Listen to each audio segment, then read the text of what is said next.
chegou a vez de chamarmos para cá um convidado muito ilustre. Ele foi conselheiro do CNE, do Conselho Nacional de Educação, atualmente é consultor educacional e professor da Universidade de Blumenau, e foi o nosso consultor na elaboração, no desenho de todo o currículo Eleva de novo ensino médio. Foi uma peça fundamental para a gente conseguir encarar esse desafio. Então, obrigada por aceitar mais esse nosso convite, Eduardo Deschamps. Um prazer ter mais uma vez você aqui com a gente. Olha, o prazer é meu, Carolina, né? Uma honra poder conversar com vocês todos, com todas as equipes, né, do Grupo Eleva, e trazer algumas novidades, algumas informações adicionais depois daquele trabalho que a gente realizou, né, que a gente pode conversar acerca do novo ensino médio. Tem bastante coisa nova surgindo aí no horizonte. Desde 2019, a gente vem conversando bastante sobre esses desafios, né? A gente conversou com a Raquel antes, eu conversei com a Raquel antes, lembrei como que parece uma gestação isso, né? E o filho está para nascer ano que vem. E a gente está, desde 2019, falando sobre metodologia e currículo e material didático, enfim, esses eram os grandes desafios nesse desenho lá atrás. Mas agora a gente está finalmente chegando no momento do nascimento desse filho, né? E a preparação para colocar isso tudo em prática, de fato, em 2022. E primeiro eu queria saber o que você enxerga como novos desafios, então, nesse sentido e nesse momento, especialmente para o nosso caso aqui, o nosso caso da rede privada. Bom, os desafios não necessariamente são novos, né, mas são desafios que já estavam colocados na própria legislação, no marco legal e normativo do novo ensino médio. Como eu sempre falo, né, esse marco legal e normativo ele tem um ponto muito forte, que ao mesmo tempo é sua fraqueza, né? O ponto forte é de que ele é pouco prescritivo, ele abre muito para a inovação, para a criatividade lá na ponta na escola, considerando que a gente tem diversas juventudes, né? As juventudes não existe uma única juventude no país, nem no mundo, né? Então você tem muitas possibilidades de criar situações novas nas escolas, nas unidades escolares, para atender essas juventudes. Agora, por ser pouco prescritivo e aberto para a inovação, ele também é uma fraqueza, porque obviamente que as escolas nem sempre estão preparadas, né, para atuar de maneira muito inovadora. Elas, às vezes, se ressentem um pouco mais dessa prescrição, dessa orientação. Eu acho que, nesse sentido, o sistema Eleva ele vai ter um papel fundamental, porque ele justamente vai orientar as escolas, também com inovação, naquilo que é possível ser realizado, né? Agora, os desafios, então, além, obviamente, da questão da definição do currículo, ele tem muito a ver com a questão da implementação. O primeiro deles, porque você precisa tratar, principalmente a parte da formação geral básica, muito centrada na BNCC, a partir de competências e habilidades, trabalhar de maneira interdisciplinar os conhecimentos, o que não é uma tradição brasileira. A gente trabalha muito com um conhecimento muito disciplinar e muito pouco planejamento coletivo no âmbito da escola. Então, esse é um trabalho importante a ser realizado nessa formação dos professores, para que eles se preparem, ainda que você mantenha currículos, digamos, com disciplinas, né? Mas você precisa trabalhar em conjunto, porque a BNCC não está organizada disciplinarmente, ela está organizada por áreas do conhecimento. Então, você precisa trabalhar de maneira muito cuidadosa qual é a contribuição que cada professor, a partir da sua disciplina, dos seus objetos de conhecimento, vai dar para o desenvolvimento daquelas competências e habilidades de área. Segundo ponto é que a gente está tratando de desenvolvimento de competências. A gente sai de uma lógica conteudista e vai para uma lógica de solução de problemas, né? As competências é isso, é mobilizar habilidades, conhecimentos, valores, atitudes para a solução de um determinado problema. Isso também é uma outra forma de realizar ou de implementar a questão curricular, ainda que, repito, no próprio sistema Eleva a gente havia, né, nas conversas que a gente teve, esse tipo de preocupação. Então, essa parte da formação de professores é super relevante. E, obviamente, a questão operacional dos itinerários, né? Ou seja, tudo aquilo que é preparar para a vida está na formação geral básica. Aquilo que é comum, não importa se o aluno vai ser engenheiro ou vai ser médico. Agora, nos itinerários já muda de figura. Essa é uma mudança importante que a gente tem. A partir daí, eu estou preparando para as carreiras. Então, o estudante que vai fazer medicina no nível superior, estudar e aprofundar aquilo que é importante para a medicina. O estudante que vai fazer engenharia, estudar e aprofundar aquilo que é importante para a engenharia. E como é que eu faço isso do ponto de vista operacional e organizacional? Uma vez que agora eu saio da lógica de turmas anuais, né? Ou seja, turmas seriadas, as turmas que vêm para o primeiro, segundo e terceiro ano, normalmente com um currículo padrão, e organizo isso agora. A parte da formação geral básica pode continuar sendo turmas anuais ou séries anuais, mas na parte dos itinerários não, eu posso misturar, inclusive, alunos de anos diferentes estudando determinados conteúdos e conhecimentos. Esses são os grandes desafios que estão colocados e, obviamente, como linkar tudo isso com a preparação para o ensino superior, e aí o grande ponto de interrogação que ainda persiste, que é a questão do Enem, e do acesso ao ensino superior, que a gente vai conversar um pouquinho mais daqui a pouco. Deixa essa pergunta para o final, porque eu tenho que segurar as pessoas aqui comigo. Se eu entrego logo o ouro de falar do Enem, as pessoas já entendi, já sei, vão desligar, vão para outra live. Então, a gente tem que segurar o ouro para o final. Mas você estava falando um pouco sobre os documentos serem, especialmente ali a base, ser pouco diretiva, mas especialmente os direcionamentos que a gente está acostumado no Brasil, como você trouxe, né? Voltados ali a conteúdo ano a ano, e não nessa abordagem mais de habilidades e competências, que foi o primeiro desafio que a gente sentiu aqui na Eleva, que se instaurou na hora de fazer o currículo, e a gente bateu um pouquinho de cabeça nisso no início, mas depois foi. Mas nesse sentido de norteadores, né, a gente sabe que algumas secretarias de educação de diferentes estados já têm divulgado alguns norteadores de implementação dessa reforma. Em momentos diferentes, né, a gente teve uma pandemia aí no meio do caminho, que talvez tenha atrasado um pouco mais esse processo, mas a realidade é diferente em diferentes cantos do país também. Você poderia contar alguns destaques assim dessas diretrizes de alguns desses locais? Então, vamos lá. Na verdade, os estados, né, as secretarias de educação, e a recomendação sempre foi que isso fosse feito de maneira articulada, em regime de colaboração com os conselhos estaduais e com a rede privada de cada estado, estão elaborando e homologando nos seus conselhos os referenciais curriculares, os currículos base do território, que obviamente vão ser referências importantes para a rede pública, mas que podem ser adotados pela rede privada também, e dependendo da forma como o Conselho Estadual aprovar o documento, ele pode ser prescritivo também para a rede privada. Em Santa Catarina a gente não fez assim, em São Paulo também não.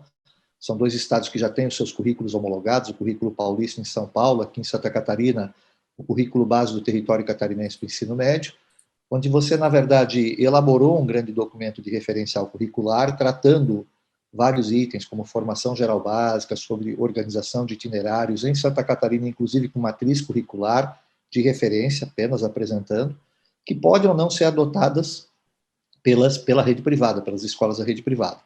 Agora, tem referências importantes ali. A primeira delas é um indicativo muito forte, no caso de São Paulo, isso é um belíssimo exemplo, de como você vai fazer com que, mesmo no currículo organizado por disciplina, como cada disciplina contribui para o desenvolvimento das competências e habilidades de área. Então, é uma tabela que aparece no currículo paulista, que é um referencial bem interessante. A gente trabalhou nisso, né, no currículo Eleva, lembra? Sim, que a gente sim. sugeria, olha, para cada componente, faz a relação que você vai ter com as competências e habilidades de área. Então, esse documento de São Paulo tem isso muito forte, a gente, inclusive, baixou em diligência aqui em Santa Catarina para que pudesse ser reformatado no currículo que foi encaminhado aqui pela Secretaria de Educação de Santa Catarina. Santa Catarina apresentou já um catálogo de referência para a rede pública de itinerários, e trabalha, por exemplo, que aliás é um modelo muito legal, por trilhas. A gente conversava, né? Você lembra? Falava sempre, a parte dos itinerários pode ter uma parte comum, projeto de vida, por exemplo, ou algum componente que eu entenda que seja obrigatório para todos os alunos, isso pode ter no itinerário, que não pode ter no itinerário a repetição de base, mas eu posso ter coisas comuns. E aqui em Santa Catarina eles colocaram uma segunda língua estrangeira, como obrigatória para todos os alunos. A língua estrangeira vai ser definida na escola, mas todos os alunos têm que fazer uma segunda língua estrangeira. Então, essa na parte comum, né? Depois você tem a parte das trilhas, que é a parte de aprofundamento mesmo, que é aquilo que eu vou relacionar com as carreiras que eu vou seguir. Então, nós sugerimos, inclusive, que o Estado colocasse para cada trilha a referência de quais carreiras com que essa trilha dialoga. E essas trilhas estão organizadas por módulos semestrais, não são módulos anuais. Até para permitir que o aluno faça micro-escolhas, pequenos desvios de rota ao longo do curso.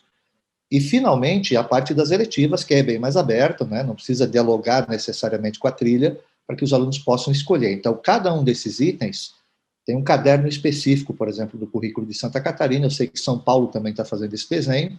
Outros currículos eu ainda não fiz análise, nós já temos, se não me engano, são 4 ou 5 currículos homologados já em nível estadual, e tínhamos, no último levantamento, no final de fevereiro, mais de 17 estados já com os currículos dos conselhos estaduais.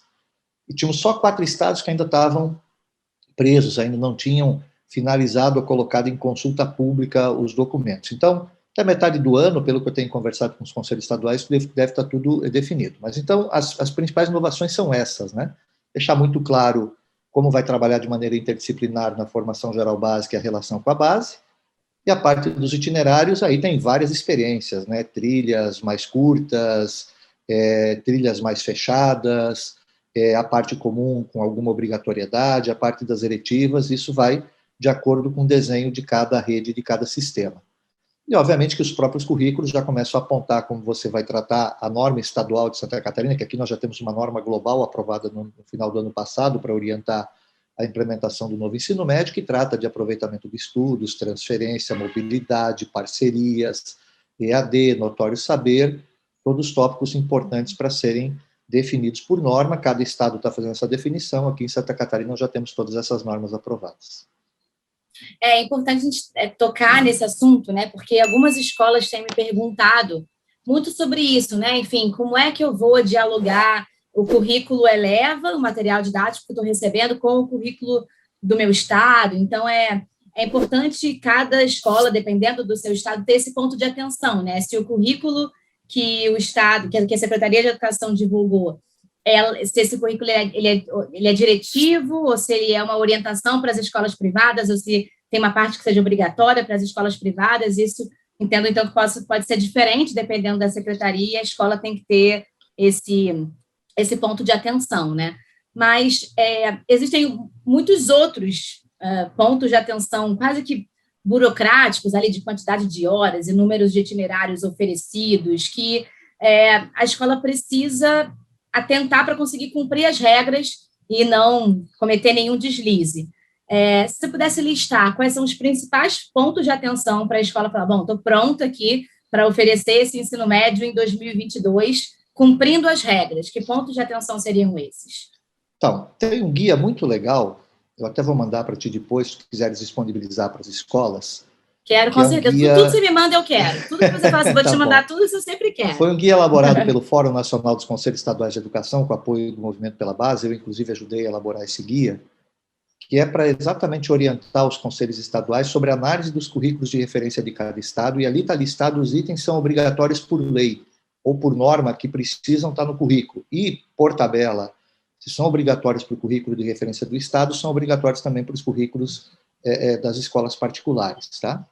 Então, esse guia, ele indica alguns desses itens. Então, por exemplo, o primeiro deles, de que tem que ter 3.000 horas. A partir do ano que vem, isso é regra para todo mundo. Pode ser 1.000 horas anuais. Então, a implementação do novo ensino médio, inclusive isso foi definido numa reunião do Conselho Nacional de Educação em novembro do ano, finalzinho de novembro do ano passado, foi 30 de novembro, na verdade, depois homologado por uma ata da Câmara de Educação Básica em dezembro, onde se coloca de que a implementação deve começar em 2022, porque havia muita dúvida sobre isso, né? Quando é que eu devo implementar? Então, todas as escolas do Brasil devem ter o primeiro ano do ensino médio adaptado ao novo currículo em 2022, primeiro e segundo em 2023, primeiro, segundo e terceiro em 2024. Isso já é uma definição declarada em ata pelo Conselho Nacional de Educação. E aí já se remete, inclusive, para quando deve vir o novo Enem, mas o Enem a gente vai segurar para o finalzinho. Bom, então, o que acontece? A partir do ano que vem é 1.000 horas anuais. Então, você vai fazer já o primeiro ano com 1.000 horas, segundo com 1.000, terceiro com 1.000, 3.000 horas ao final dos 3 anos. Isso é obrigatório. 2, a parte da formação geral básica não pode ultrapassar 1.800 horas. Isso também é regra. Então, você vai ter que tomar muito cuidado na hora de fazer seu currículo para que isso não ultrapasse essas 1.800. Os itinerários podem ser de 1.200 para cima. Então, olha só, se você tiver um currículo de 3.000 horas, é 1.800 de formação geral básica, 1.200 de itinerário. Se você tiver um currículo de tempo integral de 4.200 horas, por exemplo, é 1.800 de formação geral básica e 2.400 de itinerário, o que permitiria, inclusive, que o aluno fizesse 2 itinerários até, né, nesse currículo.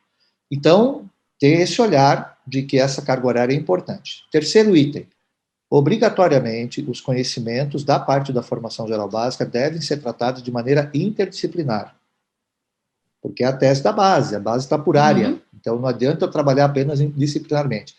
Isso significa que eu não posso ter disciplina? Não, você pode ter disciplina, o que significa que você vai ter que fazer com que cada uma das disciplinas na área dialogue entre si para gerar a interdisciplinaridade, que pode ser feito por projeto integrador, pode ser feito projeto integrador dentro da carga horária, projeto integrador transversal, isso é uma escolha de cada sistema, de cada escola, né?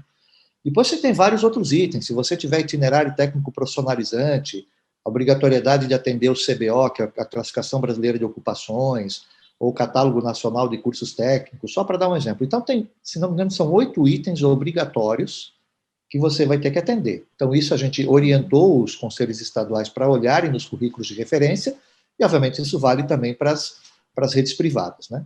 Depois tem vários outros itens que aí não, aí já são mais variáveis de acordo com a escolha que você vai fazer em termos de escola. Então, esse arcabouço, observa que não são muitas coisas, né? Língua portuguesa e matemática, estudos de língua portuguesa e matemática, tem que estar nos 3 anos, isso é outra coisa obrigatória. Essas são as questões que não dá para deixar para atender. Como é que a gente fez em Santa Catarina e São Paulo também seguiu assim? A gente ia pedir para que cada escola mandasse o currículo para nós, aquelas que não aderissem ao currículo do território, mandassem o currículo para nós para análise. A gente fez as contas, a gente ia passar 2 anos, 3 anos, 10 anos analisando o currículo e não ia chegar a lugar nenhum. São Paulo fez o quê? São Paulo definiu, as escolas, então, elas vão fazer suas adaptações de acordo com as normas de São Paulo, observando ou não o currículo de referência, e vão passar por supervisão. É o que a gente vai fazer aqui também. A gente deu as normas do que a escola tem que ter de documentos que ela tem que deixar pronto, então, seu referencial curricular, sua matriz curricular, a tabela de atendimento das competências e habilidades da base, se vai ter regulamento de parceria ou não, regulamento de EAD, regulamento de mobilidade, validação, quer dizer, todos os itens que a escola vai ter que atender. E ela deixa esses documentos lá e vai ser feita supervisão em um determinado momento. A gente pode convidar uma escola, né, para poder fazer uma apresentação no Conselho Estadual de Educação de como é que está o processo, mais no sentido de orientar do que necessariamente punir. Obviamente, se a gente identificar que a escola não está atendendo aqueles itens, a gente vai fazer uma advertência e depois, se for reincidente, pode ter algum tipo de punição que pode chegar à suspensão, inclusive, de matrículas, né, ou até a perda da autorização. Mas a gente acha que não vai chegar nesse ponto, até porque está todo mundo construindo em conjunto. Então, são vários tópicos, né, que você pode ter, mas, na verdade, aquilo que é obrigatório, não são tantos. Uma coisa importante, Carol, talvez para as escolas, eu sei que o currículo do Eleva trabalhou assim. Trabalhou com modularidade, porque isso é de cada sistema de ensino definir qual é a carga horária que vai ter da formação geral básica no primeiro ano, no segundo e no terceiro. Sim. O sistema pode tornar isso obrigatório. Em Santa Catarina, a gente deixou aberto, mas o currículo estadual, por exemplo, veio com 800 de formação geral básica e 200 de itinerário no primeiro ano, 500 e 500 no segundo, 500 e 500 no terceiro. Esse é o currículo do Estado. Se a escola privada quiser seguir essa referência, pode seguir. Se quiser seguir uma diferente, pode seguir. Mas tem estados que podem definir um determinado padrão, porque isso ajuda a mobilidade, ajuda uma série de coisas. Então, é super importante que cada uma das escolas observe quais são as normas do seu sistema. E eu sei que o Eleva fez modular, o que significa dizer que você pode, através dessa modularidade de materiais, de metodologias, fazer as adaptações de acordo com a norma de cada sistema. A gente está sugerindo, né, um modelo, mas a escola pode, enfim, eventualmente ofertar como ela achar melhor. São muitos detalhes mesmo, né, que por mais que sejam poucos itens obrigatórios, talvez, tanta coisa para você pensar ao mesmo tempo que tendo um documento diretivo, assim, é importante para a escola conseguir se localizar. Um outro assunto que também vem ganhando cada vez mais repercussão é para começar a tocar nos pontos um pouco mais delicados, vamos lá, é o SAEB seriado, né? Desde que saiu a comunicação de que haveria um Enem seriado, um SAEB seriado, está todo mundo de cabelo em pé em relação a como que isso impacta a reforma de ensino médio, especialmente em termos de ordenação de conteúdo e matrizes curriculares, né? Então, a gente ainda não tem uma matriz curricular, de fato, para o SAEB seriado, mas como é que isso impacta essa ordenação de conteúdos que, na base, ela vem de maneira mais aberta, né? Não vem exatamente quais são os conteúdos que devem ser selecionados em cada ano, mas se eu tiver um SAEB seriado, será que isso não impacta? Como é que tá esse racional do SAEB? Então, impacta sim, Carol, tanto que a gente conversava muito com o INEP na época do Conselho Nacional de Educação, dizendo isso, olha, a própria progressão que está prevista na base, e a seriação, ela foi aberta, ela foi deixada aberta, para que cada sistema pudesse definir isso, e, aliás, é uma coisa que os sistemas de ensino, né, entenda-se Conselho Estadual, podem definir e fechar, né? Em Santa Catarina a gente deixou aberto, já percebeu que a gente deixou muita coisa aberta, né? Mas facilitar a vida das pessoas, né? Eu acho que eu preciso contar uma historinha que eu usei esses dias numa reunião do Conselho Estadual para exemplificar qual foi a lógica que a gente utilizou aqui em Santa Catarina. Eu sou professor de empreendedorismo, né? Uma vez falando de projeto e assim por diante, aí eu sempre conto uma história aqui, eu só não vou lembrar a fonte, mas de que um arquiteto uma vez foi convidado para fazer o desenho, né, e a organização de um campus universitário. Ele fez todos os prédios, uma área grande e jardim, né, gramado em torno de cada um dos prédios, mas ele não botou calçada. Aí o pessoal perguntou por que ele não botou calçada. Ele falou, espera que a gente vai ver daqui a pouco. Aí depois de um tempo, que depois lá de 6 meses, sei lá, 8 meses, que as pessoas já tinham escolhido qual era o caminho que elas usavam para chegar nos prédios, é que ele botou calçada sobre aqueles caminhos. Então, na verdade, em Santa Catarina, a gente tomou essa decisão de esperar um pouco os sistemas se organizarem, as coisas se acomodam gradativamente, a gente depois só vai eliminar os excessos. E a gente vai deixar muito a lógica de que as escolas é que entendem melhor quais são as necessidades que ela tem com o seu público-alvo. Bom, dito isso, é por isso que a norma do ensino médio veio mais aberta. Quando a gente vem para o Enem, quando a gente tem o Enem do final do curso, digamos, de 3 anos, você vai computar tudo que foi feito naqueles 3 anos, não importa a ordem que você fez. No final, todo mundo chegou no mesmo caminho. Quando eu faço o seriado, que é uma novidade que o INEP trouxe, e ele trouxe porque ele quer tornar o SAEB obrigatório todos os anos, você já começa a dizer o que vai ser cobrado cada ano. Então, você vai começar a restringir. Qual foi a solução que eles estavam encontrando, mas ainda não tinha sido oficializada, mas eram as conversas que estavam rolando de bastidor, né? Principalmente com o CONSED e com o Conselho Nacional de Educação. O primeiro ano seria apenas de língua portuguesa e matemática. Como língua portuguesa e matemática são obrigatórias os 3 anos, você daria mais ou menos uma matriz do que seria importante ter língua portuguesa e matemática no primeiro ano. Então, você não mexeria tanto nas outras coisas, mas estaria colocado aquilo ali. Havia dúvida se o segundo ano seria só língua portuguesa e matemática, ou se já no segundo ano entrariam as outras áreas do conhecimento previstas na base. Tá? Aí, se viesse as áreas de conhecimento previstas na base, você já meio que definiria para primeiro e segundo ano quais são, a partir das matrizes, né, os conhecimentos, competências e habilidades que você teria que definir nesses 2 anos. E só no terceiro ano é que viria a parte dos itinerários, que é a parte mais aberta. Então, esse era o modelo, mais ou menos, que o INEP estava definindo para o SAEB. Então, primeiro ano, língua portuguesa e matemática, segundo ano, língua portuguesa e matemática, ou língua portuguesa e matemática mais as outras áreas, terceiro ano, tudo, né?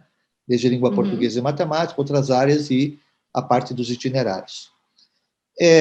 Lógico que a gente sempre tem que lembrar que como são provas, né, diferentes, ou seja, SAEB seriado é uma coisa, e Enem seriado, que é o SAEB, é uma coisa, e Enem é outra, aquele Enem grandão, certamente as instituições teriam que ter reserva de vaga para blocos, né? Para quem veio do SAEB, do Enem seriado, para quem veio do Enem normal.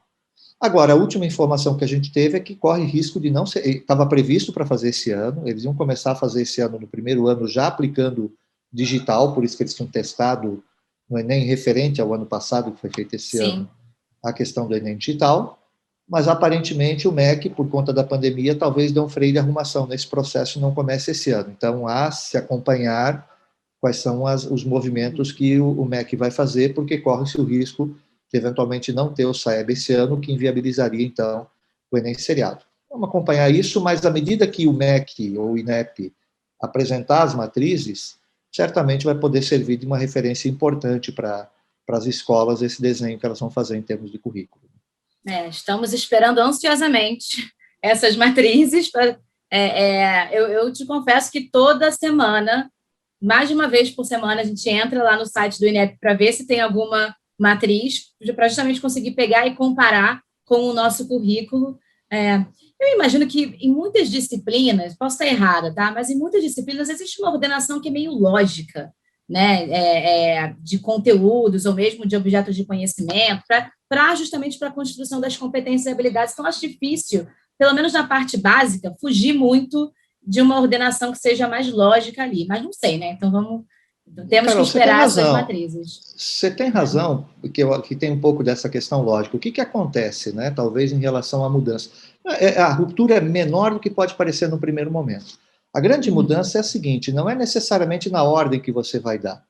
Na verdade, é naquilo que você vai colocar dentro da formação geral básica, aquilo que vai estar nos itinerários. Sim. Ou seja, aquilo que tem que ser comum para todo mundo e aquilo que vai ser específico apenas para determinados alunos. Então, A biologia que você vai estudar no ensino médio, nos 3 anos, vai continuar sendo exatamente a mesma. A diferença é que você vai separar uma parte da biologia, que é específica para quem vai fazer medicina ou vai fazer área da saúde, e você vai dar nos itinerários. E você vai ter a biologia, que é importante, que o Eduardo, que é engenheiro, a outra pessoa que é administrador, o outro que vai fazer direito, precisa conhecer. Então, por exemplo, conhecimentos de vacina, conhecimentos de meio ambiente, essas coisas todas são gerais, né? Então, talvez a maior dificuldade é para as escolas definir daquilo que hoje trabalha em 2.400 horas, ou a carga horária total de biologia, o que efetivamente vai ser dado na formação geral básica e o que eu vou deixar para alguns alunos depois nos itinerários. Mas eu acho que o sequenciamento não, até porque seria uma tendência natural no ensino médio atual, né? Eu trabalhar o que é mais básico no começo e o que é mais específico e aprofundado no final. Eu acho que é um pouco por isso, sabe? Bom, então em Saeb seriado a gente ainda está aguardando, né, para ver quais são os próximos passos.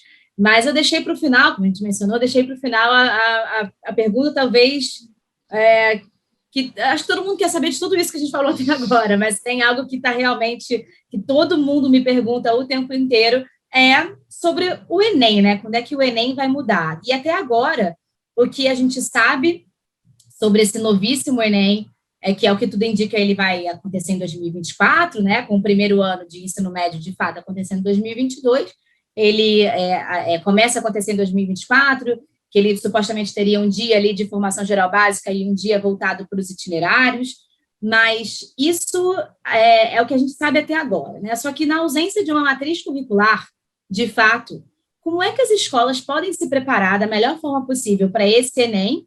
E, não sei, você tem mais alguma novidade? Aí eu sei que eu já te importuno de vez em quando, te mando um WhatsApp falando, tem mais alguma novidade para me contar? Mas não sei, tem alguma coisa aí que a gente ainda não saiba?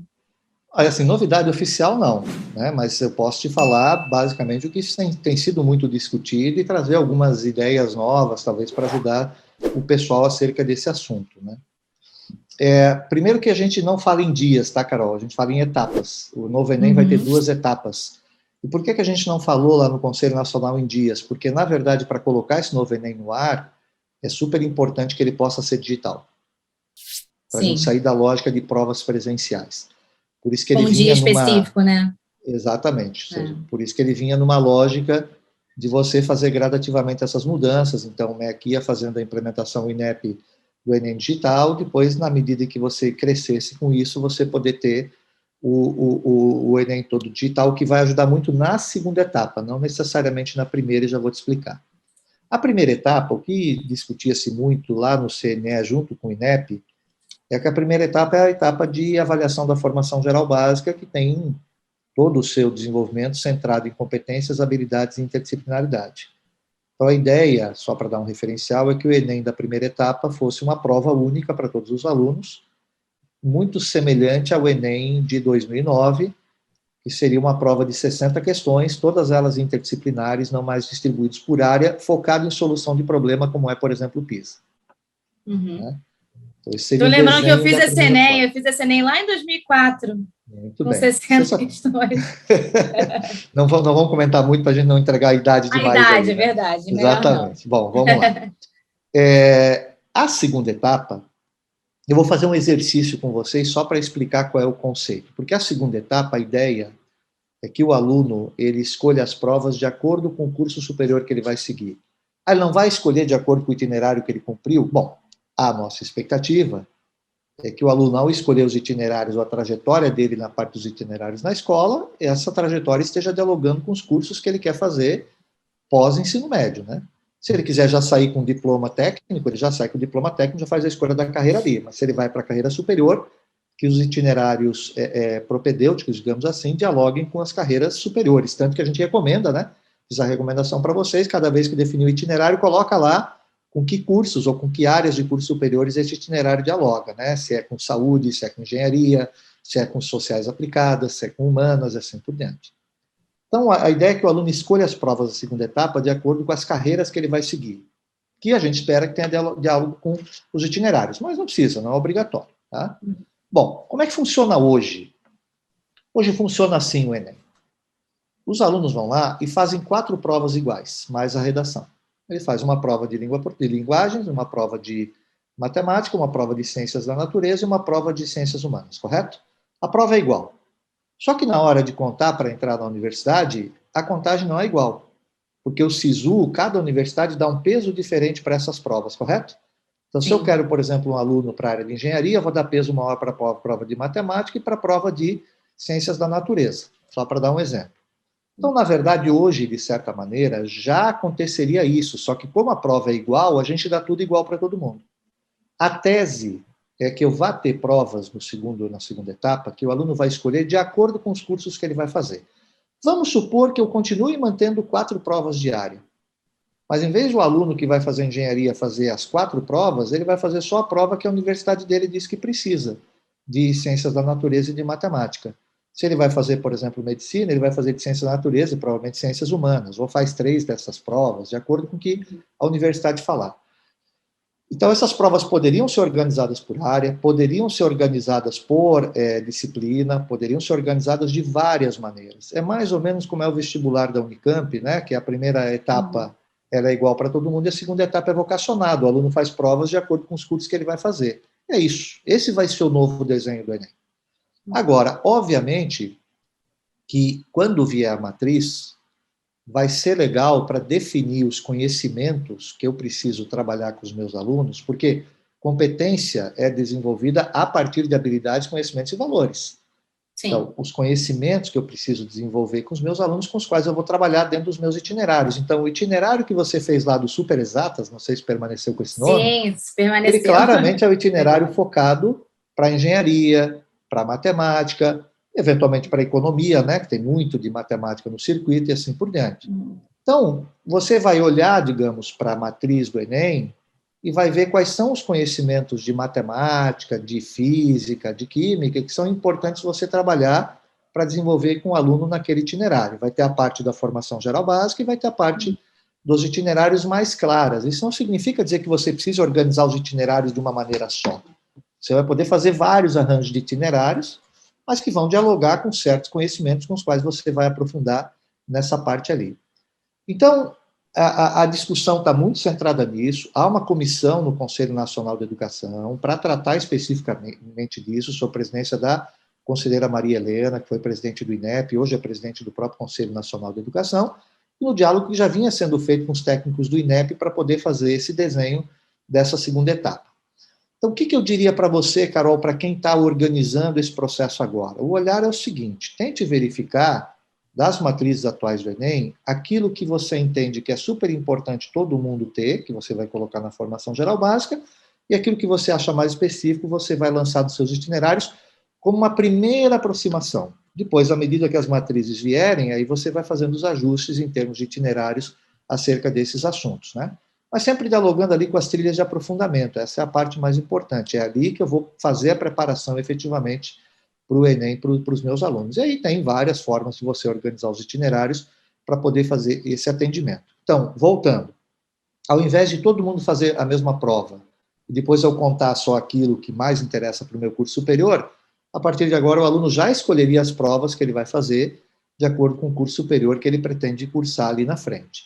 E isso ajuda, digamos assim, a pensar um pouco na organização, mas, óbvio, à medida que você tiver esses dados colocados pelo INEP, né, da matriz, vai ajudar mais a você poder fazer o ajuste dos itinerários. É ajuste, tá, gente? Eu acho que não vai precisar mudar a estrutura dos itinerários, é muito mais o ajuste dos conhecimentos que você vai estar desenvolvendo. E, de novo, a última reunião também feita com a própria Secretaria de Educação Básica, pelo Conselho Nacional de Educação, apontava, de fato, esse Enem em 2024, e pelos dados do próprio INEP, a ideia é que ela pudesse ser uma prova feita a partir de um Enem digital, e aí, como a gente sonhava lá no próprio CNE, né, essa prova pudesse ser feita a qualquer tempo pelo aluno e ele computasse a melhor nota que ele tivesse em cada uma das provas que ele realizasse. Mas isso são coisas que vêm aí pela frente. Vamos aos poucos, né? Eu acho que duas coisas. Na verdade, a gente fez os itinerários dessa forma, a partir da sua orientação, né, olhando para as carreiras, né, enfim, para o mundo do trabalho, aquilo que o aluno de fato gostaria de cursar. Isso já deu para a gente um norte muito bom, porque realmente era algo muito difícil, né? De você sair como é que eu vou criar esse itinerário formativo? Então, pensar nas carreiras foi uma saída excelente para a gente. E, de fato, acho que comparar com a matriz atual do Enem, comparando ali com a base, para ver o que é básico, né? Com a BNCC, para ver o que é básico, o que é aprofundamento e pode ir para itinerário, pode ser um bom caminho. Foi um estudo que a gente já fez também na plataforma, até para conseguir fazer o currículo. E é um bom caminho, e pelo menos enquanto a gente não tem aí a matriz de uma nova matriz, de um novo Enem, não dá para ficar guardando para sempre, pelo menos pode ser um bom início. Eduardo, eu tenho certeza que todo mundo aqui queria fazer muitas perguntas para você, ficarmos 3, 4, 5 horas sugando conhecimento e tudo que a gente possa aprender e colocar em prática em relação a isso, mas infelizmente o tempo do nosso evento também está chegando ao final. Queria te agradecer mais uma vez pelas orientações, pela parceria, pelo seu tempo, é sempre muito enriquecedor te ouvir falar. E até a próxima, porque eu não vou te deixar em paz, não. Super à disposição, viu, Carol? Da mesma maneira, né? Eu também aprendo muito nesse processo, né? Eu trabalhei muito tenho trabalhado na questão do ensino médio desde 2012, como você sabe, né? Como secretário de Educação, como conselheiro, e assim por diante, mas é super importante também ter um pouco esse retorno da base, né? De quem está efetivamente trabalhando na implementação, que são dúvidas absolutamente legítimas e super importantes, né? Eu sempre posso colocar qual é a concepção, né? E aí, a partir daí, o pessoal trabalhar nesse processo. Mas estou à disposição de vocês, você sabe disso, né? Na hora que precisar, é só mandar aí uma mensagem que a gente se organiza aí para poder conversar, tá bom? Um abraço a todos aí, boa sorte. Obrigada, Eduardo.